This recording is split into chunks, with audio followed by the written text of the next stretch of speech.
In this video, we're going to think about all of the ways that someone can work or get paid or have employment. And we're not going to list out every occupation or how someone might do it, but the general categories. Now, some of you might be saying, well, isn't just the main way to become an employee just submit your resume with cover letters and hopefully get a job at a company or some type of organization? And the simple answer is this is definitely a way of having employment or getting work or getting paid, but it's definitely not the only one. But let's just start here. So an employee, this could be being an engineer for, say, a tech company. It could be being a secretary for, say, a hospital. The general, and I could list probably 1,000 other different types of job, but the general idea behind an employee is that you're going to get a steady paycheck from your employer. You're probably going to get benefits, and we've talked about that in other videos. Now, another type of work is where you are an independent contractor.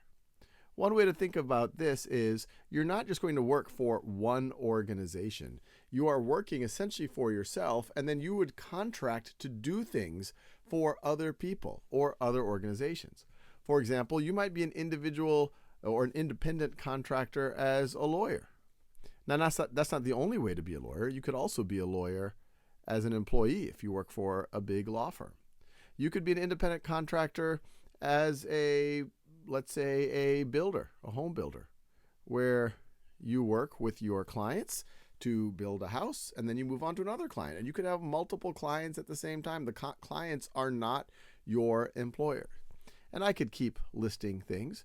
And once again, just as a lawyer could be an employee or an individual contractor, you could have certain occupations that could be in different in different categories. Another one, for example, that could be could be a doctor. You could work for a hospital system, and then you would be an employee, or you could work on a daily basis. It's called per diem in medicine, where you work a day here, a day there, and then maybe you work for someone else, and there you are more of an independent contractor. Now, another type of work is freelancer. Freelancer. And this could be, hey, I'm going to say be a writer, and I will write one article for this newspaper, one article for another newspaper, or I might produce this video for one person and then produce another or edit another video for another one. So let me say editor of, I'm thinking movie editing or video editing. But it tends to be the type of work where you're doing these fairly short cycle jobs. And once again, you could do it for a lot of different folks. And as you could tell, there's a lot of similarity between freelancer and independent contractor.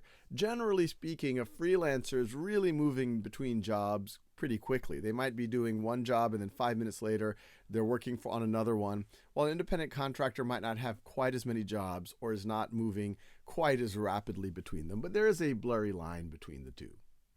And if we want to keep talking about blurry lines, then another category which has become very popular due to the gig economy, apps like Uber, apps like Lyft, is a gig worker. And here it could be a rideshare driver. You could work for one of these grocery delivery or restaurant delivery companies. And it's kind of like a freelancer, but gig worker, you tend to be using some type of an app. Say, hey, you know what? I have 6 hours free tonight. I am going to either drive folks around or maybe I'm going to deliver some groceries, make a little bit of extra cash. It's all on my own time when I want to do it. And it usually involves some type of app, but it doesn't have to necessarily. Now, we can keep expanding our vocabulary here. You could have commission-based pay. And commission-based pay is not necessarily something that is completely different than, say, being an employee.